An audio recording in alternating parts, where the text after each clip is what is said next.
Business के अंदर, philanthropy के अंदर, सोशल वर्क के अंदर और पॉलिटिक्स के अंदर, हर फील्ड के अंदर परचम फहराया है। और ये हैं भगवती बलदवा जी जो मेरे साथ में मौजूद हैं।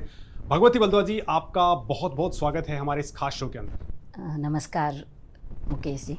सबसे पहले मैं 4 पिलर्स की बात कर लेता हूँ। एक रेयरेस्ट ऑफ द रेयरेस्ट वाला सा मैटर बन जाता है कि कोई शख्सियत हर इन 4 फील्ड्स को एक साथ छू पाए। आपने बिजनेस के अंदर वर्ल्ड वाइड अपने आप को पहुंचाया है। पूरे भारतवर्ष के अंदर आपके सोशल कोच चल रहे हैं। फिलैंथ्रोफी की अगर मैं बात करता हूं तो आप बहुत सारे फील्ड्स के अंदर सपोर्ट कर रही हैं।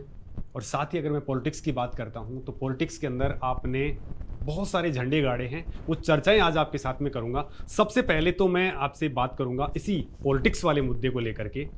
बूटा सिंह जी का दबदबा हुआ करता था जालोर सिरोही के अंदर, और उसे उखाड़ फेंकने में आपका बहुत बड़ा रोल 2004 के अंदर था। क्या था वो मामला? तब कांताताई नलावड़े जी हमारी राष्ट्रीय अध्यक्ष हुआ करती थी। और ये बात सही है कि बूटा सिंह जी हेवीवेट कैंडिडेट थे और सबको लगता था कि इनको हराना बहुत मुश्किल है। पूर्व गृह मंत्री भी रहे, जालोर सिरोही से 4 बार के एमपी भी रहे। उनका बड़ा दबदबा था। जब सुशीला जी को दिया गया टिकट बीजेपी की तरफ से, सुशीला जी अच्छी महिला थी, गृहिणी थी, राजनीति का उनको ज़्यादा ज्ञान नहीं था। तब ताई ने मुझे कहा कि भगवती, इस पूरे कैंपेन को तुम्हें लीड करना है। तो तब मैं 40 दिन वहाँ रही, 200 से ज़्यादा सभाएं की। राजनीति में और विशेष रूप से ढाणी तक की राजनीति में जो समझा, दो देखा लोगों की क्या तकलीफ़ें हैं, और हम कहीं ना कहीं उन्हें विश्वास दिला पाए कि अब परिवर्तन का समय है। आपने 4 बार बूटा सिंह जी को एमपी बनाकर देख लिया, एक बार सुशीला जी को बना के देखिए, ये निश्चित रूप से वहाँ परिवर्तन लाएगी। ये जो बात मैंने कही मुखर रूप से कहीं ना कहीं आम जनमानस के अंदर तक पहुंची। लोगों ने इसे विश्वास किया और भारी बहुमत से सुशीला जी जीती। तो वो एक, जैसा हमेशा होता है, टास्क दिया ताई ने मुझे और उसे सफलतापूर्वक पूरा करना एक संतोष की बात रही। भगवती जी, रियल में मतलब एक मैं आपकी बात करूं आपके बिजनेस पर्सपेक्टिव की, तो 65 से ज़्यादा देशों में आपने झंडा बुलंद किया है। मैं आप सारी बातें आपसे इस मुद्दे पे करूंगा, लेकिन उससे पहले मैं इसी चीज़ को लेकर के, जिसको लेकर के आपको टास्क दिया गया था कि विमेंस में एंटरप्रेन्योरशिप वाले जो स्किल्स हैं वो डेवलप किए जाएं, आपने वो काम किया। और कैसा था वो आपका एक्सपीरियंस उनके साथ में? विमेन एंटरप्रेन्योर सेल बीजेपी महिला मोर्चा के मैं ऑल इंडिया को कन्वीनर रही। उस वक्त हमने कई वर्कशॉप्स की जिसमें जो बडिंग विमेन एंटरप्रेन्योर थे उनके लिए क्या सरकारी सुविधाएं हैं, गवर्नमेंट की तरफ से सुविधाएं भी है, इसके अलावा बहुत सारे जो एनजीओ सपोर्ट करते हैं स्किल डेवलपमेंट के लिए, उसके लिए भी हमने वर्कशॉप्स की। और संतोष है कि काफ़ी महिलाओं के जीवन में पॉजिटिव परिवर्तन लाने में हम सहयोगी बने। जो प्रेजेंट लीडरशिप है, अमित शाह जी के लीडरशिप है, मोदी जी ने जो ग्लोबल लीडरशिप डेवलप करी है, वो चाहते हैं कि विमेंस आगे आएँ, विमेंस एंटरप्रेन्योरशिप के अंदर अपने झंडे जो हैं वो बुलंद करें। आप चूंकि इस फील्ड में रही हैं, कहाँ दिक्कतें हैं और कैसे आपने जब इन चीज़ों को ओवरकम करने के लिए काम किया, तो क्या लगा आपको कि क्यों मतलब महिलाएं पीछे थी और अब आज की डेट में इस प्रेजेंट गवर्नमेंट के दौरान वो आगे आई हैं, या क्या आप देख पाई? देखिए, मोदी जी एक ऐसे विजनरी लीडर हैं जो जानते हैं कि जब तक देश की आधी आबादी महिलाओं का विकास नहीं होगा, आर्थिक रूप से वो संबल नहीं होगी, तब तक देश विकसित भारत नहीं बन सकता है। और निश्चित रूप से मोदी जी का ये विजन और इसके लिए उन्होंने जो काम किया है महिलाओं के विकास के लिए, वो अभूतपूर्व है। उनकी सारी योजनाएं विमेन सेंटर्ड होती है और बहुत परिवर्तन महिलाओं के जीवन में आया है। आज लखपति दीदी भी बनी है, तो आज कुटीर उद्योग से लेकर बड़े बड़े उद्योगों में महिलाएं बहुत सक्रिय भूमिका निभा रही है। एक विश्वास क्रिएट हुआ है मोदी जी के आने के बाद। महिलाएं सक्षम तो बनी ही हैं, समाज की सोच बदली है कि महिलाएं अगर किसी भी फील्ड में काम करेगी तो वो एक्सेल करेगी। तो ऐसा वातावरण भी बना है महिलाओं के एंटरप्रेन्योर बनने के लिए, फेवरेबल वातावरण भी है और सरकारी योजनाएं भी इसके लिए बहुत सहयोगी है। तो मैं देश भर की समस्त महिलाओं की तरफ से हमारे प्रधानमंत्री आदरणीय मोदी जी को कोटिश धन्यवाद दूंगी कि उन्होंने महिलाओं के बारे में सोचा और उन्हें ये सारी सुविधाएं उपलब्ध करवाई। जैसे मैं अपने बारे में बताऊं, मोदी जी ने अपने कार्यक्रम मन की बात में हमारी कंपनी का उल्लेख किया कि भाई हमने टेक्नोलॉजी के क्षेत्र में और रिसर्च के क्षेत्र में अश्वगंधा के लिए बहुत बड़ा काम किया है। मुझे लगता है उनका एक एंडोर्समेंट इतना प्रभावकारी रहा। मोदी जी आज दुनिया भर में सबसे लोकप्रिय जननेता हैं। उनका एंडोर्समेंट ने हमें बहुत सहयोग दिया, यानी कि हमें बहुत सपोर्ट मिला। दुनिया भर में रिकॉग्निशन हमारी ज़्यादा बढ़ी और निश्चित रूप से सेल्स तो मल्टीफोल्ड बढ़ा। अच्छा भगवती जी, आपको लेकर के मैं थोड़ा सा इसी चीज़ को कहूँगा कि ईमानदारी से कारोबार कैसे किया जाता है, आपने वो करने की कोशिश की और इसका सबसे बड़ा एग्जांपल ये है कि लोग टैक्स नहीं देते हैं और एक आप हैं कि आप जो है वो भर भर के टैक्स दे रही हैं, वो भी उन स्टेट्स के अंदर रहते हुए जो देश के वेल्दी स्टेट्स हैं, यानी तेलंगाना जिसके अंदर फार्मा हो या मैन्युफैक्चरिंग हो, इन सब चीज़ों का हब है। वहाँ पे आप आंध्रा और तेलंगाना दोनों स्टेट की 2019 से लेकर के टॉप टैक्स पेयर हैं। तो आप ये जो सारी चीज़ें हैं इतना टैक्स क्यों देती हैं, क्या इसके पीछे आपकी भावनाएं हैं? देखिए, मुझे लगता है कि ईश्वर की कृपा से आप आर्थिक रूप से संबल होते हो, आपने कुछ अचीव किया है, तो ईमानदारी से टैक्स पे करना भी राष्ट्रहित का एक कार्य है। मैं आपके इस चैनल के माध्यम से सभी देशवासियों को आग्रह करूंगी कि फिलांथ्रोपी आप करते हैं, लेकिन हमारा राष्ट्र के लिए जो कर्तव्य है, जैसे हमारे सैनिक हैं वो बॉर्डर पर सुरक्षा हमें प्रदान करते हैं, हमारे पुलिस फोर्स है जो हमें आंतरिक सुरक्षा प्रदान करती है, सबके अपने अपने फील्ड हैं। हमारे किसान भाई हमारे लिए अनाज पैदा करते हैं।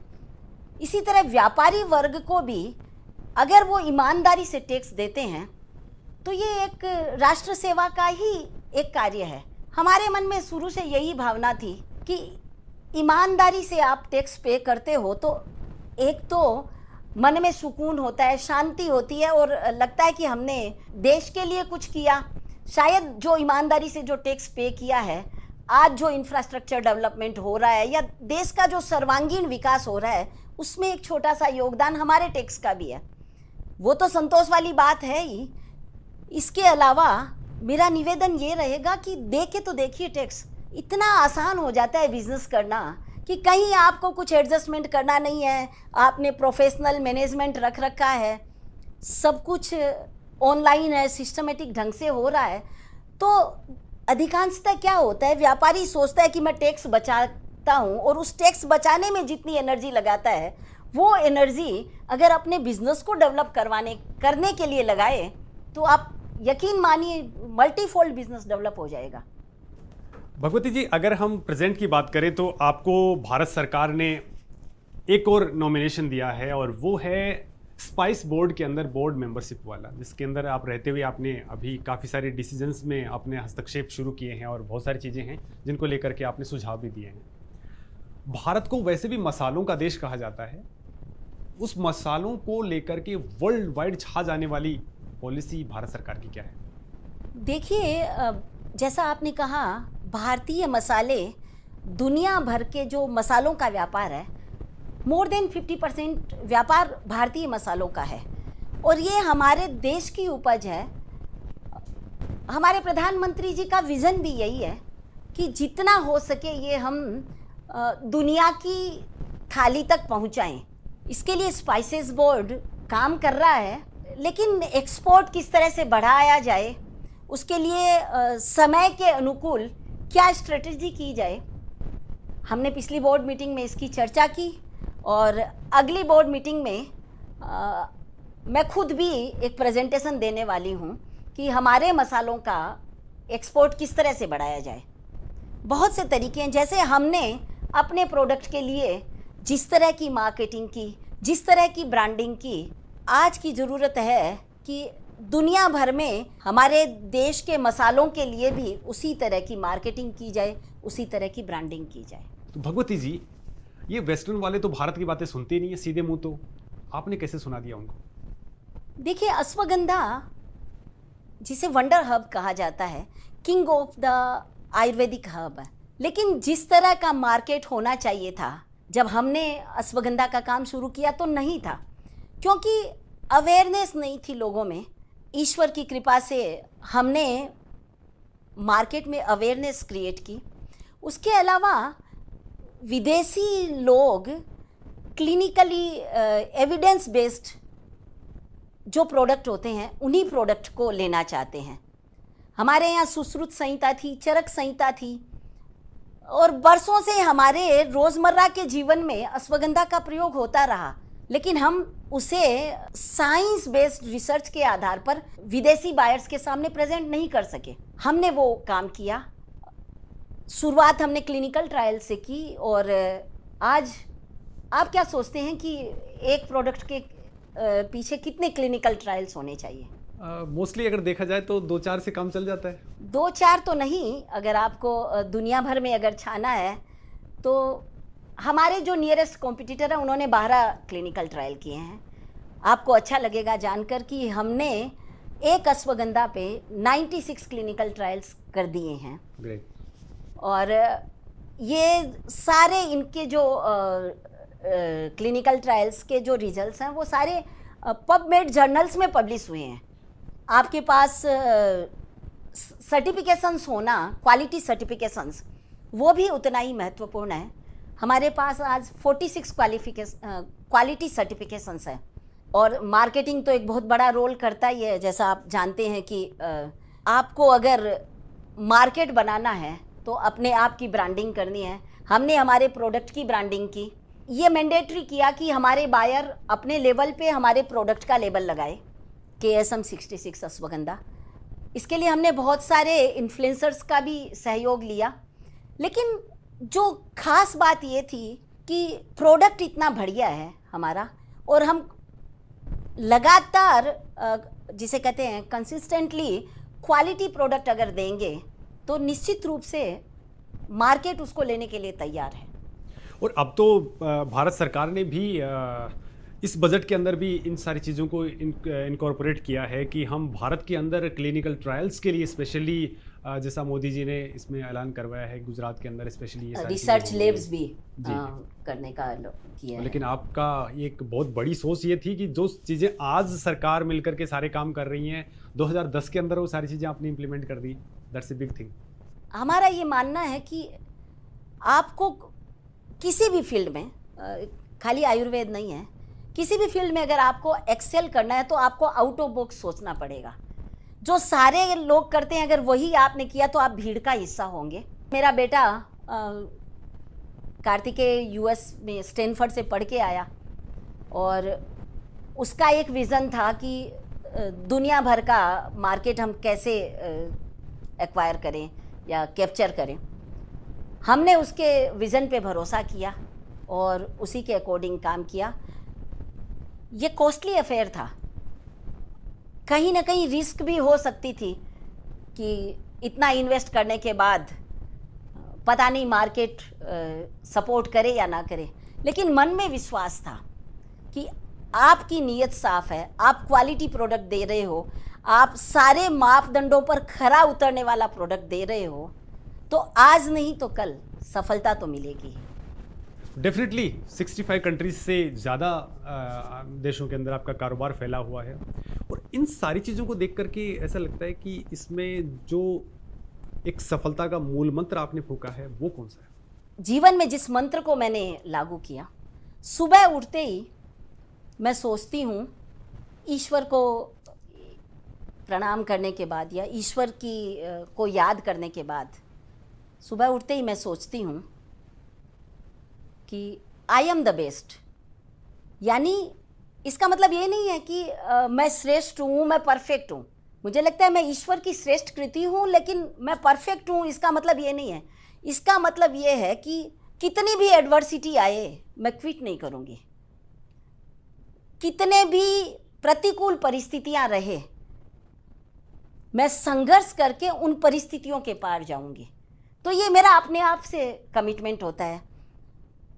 इसके अलावा एक जो आत्मविश्वास की भावना जो होती है, हर दिन मुझे ऐसे लगता है कि आई कैन डू एनीथिंग।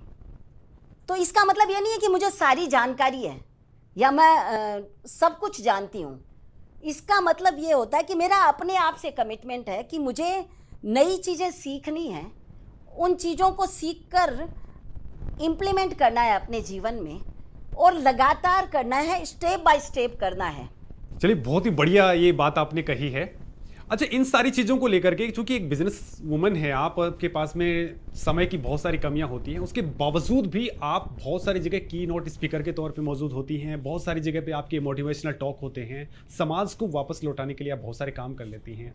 कैसे आप ये सारी चीज़ों को अंजाम दे पाती हैं? देखिए, मुझे लगता है कि आप अगर समय का नियोजन कर के चलें तो सब के लिए समय निकलता है, सब कामों के लिए।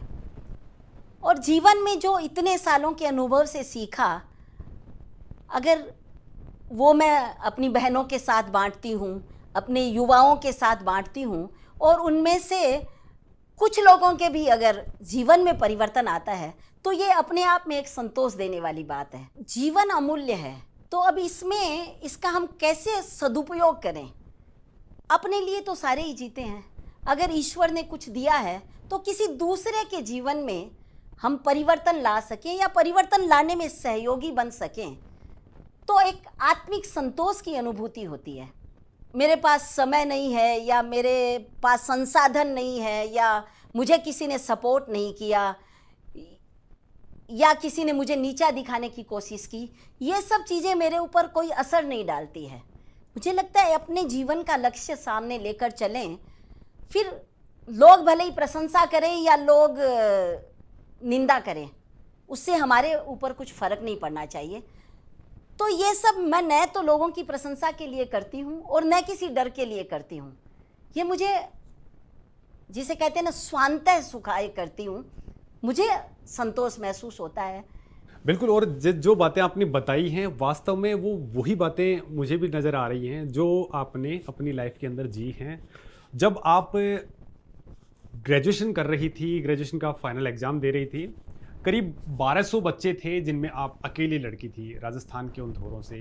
वो भी तब जब आपके दादाजी आपकी पढ़ाई के खिलाफ थे। वास्तव में उस दौर के बारे में मैं खुद आपके मुंह से जानना चाहूँगा, क्या था मामला? देखिए, तब 77-78 में कहाँ बेटियों को अपने राजस्थान के गाँवों में तो पढ़ाते ही नहीं थे। मैं तो श्री डूंगरगढ़ एक छोटे से गांव से आती हूँ जहाँ कॉलेज भी नहीं थी। दादाजी बेटियों को पढ़ाने के फेवर में नहीं थे, लेकिन पिताजी बद्रीनारायण जी सोमानी, उनको लगता था कि जब तक बेटी ग्रेजुएशन नहीं करेगी मैं इसका विवाह नहीं करूँगा। मेरे मन में तब से भी लक्ष्य एकदम डिसाइडेड था कि मुझे व्यापार करना है, अपनी इंडस्ट्री चलानी है और कुछ अनूठा करना है।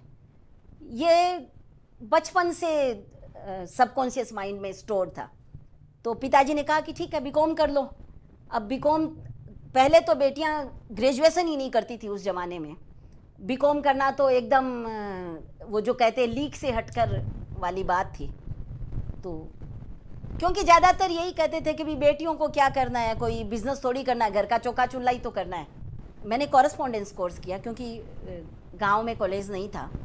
एग्ज़ाम देने के लिए बीकानेर जाती थी, पूरे सेंटर में मैं अकेली लड़की थी।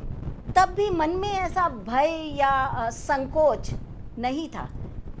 आप अगर सही राह पर जा रहे हो, आपका लक्ष्य अगर आपके सामने है और आप एक कमिटमेंट के साथ फोकस्ड काम कर रहे हो, तो कैसी भी परिस्थितियां हो आप उन परिस्थितियों से बाहर निकल सकते हो।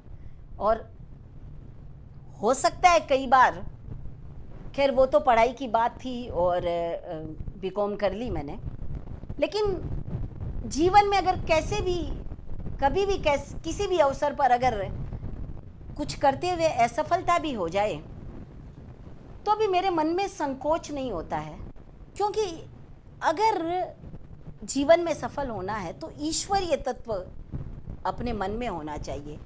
आप ईश्वर को हाजिर नाजिर समझकर पूरी ईमानदारी के साथ, और एक बात और मेरा मानना है कि केवल टैलेंट से सफलता नहीं मिलती है, टैलेंट के साथ साथ आपको हार्ड वर्क भी करना पड़ता है। जी भगवती जी, अब मैं जो चीज़ जानना आपसे चाहूँगा कि आप एक जो परिवार व्यवस्था को लेकर के तो बहुत सारा फोकस करती ही हैं, दूसरी आप जो चीज़ पे सबसे ज़्यादा फोकस आपका रहता है वो है कि महिलाओं को बिल्कुल आगे लाया जाए, और बाकायदा उसको इम्प्लीमेंट भी आपने किया है। अपनी कंपनी के अंदर आपने करीब करीब 70 से ज़्यादा फीसदी महिलाओं को जॉब दे करके इस काम को आगे बढ़ाया है। अब देश भर के अंदर हर जगह पे आपने इस काम को आगे बढ़ाया है। तो ये मैं जानना चाहूँगा कि ऐसा करने की आपकी ये जो उत्कंठा है वो क्यों है? देखिए, जब हमारे प्रधानमंत्री जी विकसित भारत की बात करते हैं तो हमारे देश की आधी आबादी महिलाएं जब तक सशक्त नहीं होगी, विकसित भारत का सपना पूरा नहीं होगा। और जैसा मैंने पहले भी कहा, महिलाओं को अगर अवसर दिए जाए तो वो बेहतर तरीके से काम कर सकती है। हमने हमारे फैक्ट्री में यही किया, हम उन्हें स्किल देते हैं, और हमारी फैक्ट्री में जो अनस्किल्ड लेबर है वो महिलाएं SC ST कम्युनिटी की हैं, जिनके लिए अवसर रोजगार के बहुत होते नहीं हैं। और वो जब महिलाएं आती है हमारे यहाँ काम शुरू करने के बाद, उनके जीवन में जो परिवर्तन आता है, क्योंकि हम कई बार बहुत सारे उत्सव जो हैं वो साथ में मनाते हैं हमारे पूरे लेबर्स के और स्टाफ के साथ में, तब देखते हैं कि वो जिस तरह से तैयार होके आती है और कुछ दिन हमारे यहाँ काम करने के बाद जो उनके चेहरे पे मुस्कान और जो आत्मविश्वास दिखता है, वो मुझे निजी रूप से बहुत संतोषदायक होता है। लगता है ये भी तो एक सोसाइटी को वापस देने का जरिया है। ओके, इसके साथ साथ आप अभी प्रेजेंटली अगर मैं बात करूं तो राजस्थान के अंदर आपने सक्षम संस्था के जरिए आपने जो फिलेंथ्रोपिक वर्क को आपको बहुत बड़े लेवल पे आगे बढ़ाया है। सक्षम संस्था जो कि विकलांगों के लिए काम करती है, तो आपने जो कि महिलाओं के लिए काम किया, अभी विकलांगों के लिए आपने जिस लेवल पे काम कर रही हैं, तो इसके बारे में मैं जानना चाहूँगा। देखिए, दिव्यांगजन जो हैं वो मेरा मानना है कि ईश्वर की अनुपम कृति है। ईश्वर ने उनको कोई एक चीज़ नहीं दी है तो दूसरे में वो बहुत एक्सेल कर सकते हैं अगर उनको अवसर दिया जाए। और हमारे आदर्श जो प्रधानमंत्री मोदी जी हैं, उन्होंने भी दिव्यांगों के लिए बहुत सारा कार्य किया है, पर केवल सरकार के करने से काम नहीं होगा। उनके जीवन में अगर सार्थक और समग्र परिवर्तन लाना है तो आपको, हमें, हम सबको मिलके काम करना होगा। सक्षम इसके लिए बहुत ठोस कार्य कर रहा है और हम हमारा ये सौभाग्य समझते हैं कि सक्षम के माध्यम से दिव्यांगजनों के जीवन में थोड़ा सा सहयोग हम कर पाते हैं। और यकीन मानिए, ईश्वर बहुत सारे सेवा के कार्य हमारे ट्रस्ट के माध्यम से करवाता है, लेकिन जो संतोष, जो सुख दिव्यांगों के साथ काम करके मिलता है, उसका बखान नहीं किया जा सकता। भगवती जी, आप वो शख्सियत हैं जिनके काम को भारत के प्रधानमंत्री मोदी जी ने अप्रिशिएट किया है। अब मोदी जी को तो आपका काम अच्छा लगा, लेकिन मोदी जी के कौन से काम आपको अच्छे लगते हैं? मेरा तो मानना है कि ये हमारे देश का सौभाग्य है कि मोदी जी जैसे प्रधानमंत्री हमें मिले हैं। कितने काम गिनाऊं, उनका हर काम जो आज देखिए ना, आप 2014 से लेकर आज 2026 में कितना परिवर्तन आया है देश में, और सकारात्मक परिवर्तन है। महिलाओं के जीवन में है, दिव्यांगों के जीवन में है, युवाओं के जीवन में है। एक अवसर, एक सोच बदली है। आज सब तरफ सकारात्मक सोच है और हर व्यक्ति को लगता है कि हम दुनिया की आज चौथी अर्थव्यवस्था है, लेकिन शीघ्र हम पहली दूसरी अर्थव्यवस्था तक पहुंच सकते हैं। ये जो एक सकारात्मक वातावरण बना है, निश्चित रूप से मोदी जी की देन है, उनका विजन है, उनकी सोच है। और आप देखिए ना, आज 26 से ज़्यादा देशों ने उन्हें अपना सर्वोच्च राष्ट्रीय सम्मान प्रदान किया है। ये क्या आसान बात है क्या?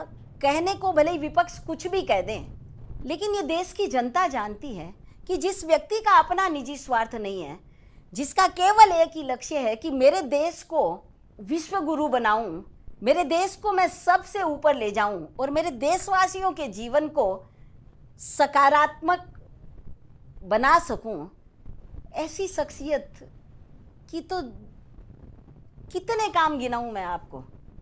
ये हमारा सौभाग्य है कि हमें ऐसे प्रधानमंत्री मिले हैं। तो बहुत सारी बातें आपने हमारे साथ में शेयर करी हैं भगवती जी बल्दवा। आपने जो बातें हमारे दर्शकों के साथ में शेयर करी हैं वो वास्तव में उनके जीवन में भी काफ़ी कुछ परिवर्तन लाने वाली साबित होंगी। बहुत बहुत धन्यवाद हमारे इस खास शो में आने के लिए। धन्यवाद। तो दर्शकों, आपने सुना कि भगवती बल्दवा जी ने अपनी जर्नी को जिस लेवल पे शेयर किया है, वो इनसाइट्स आपके लिए भी बहुत कारगर साबित हो सकती हैं, क्योंकि इन्होंने अपने कारोबार को ग्लोबल लेवल पर जिस तरह से आगे बढ़ाया है, हर्बल फार्मा के अंदर इन्होंने जो झंडे बुलंद किए हैं वो अपने आप में बहुत खास हैं। इस कार्यक्रम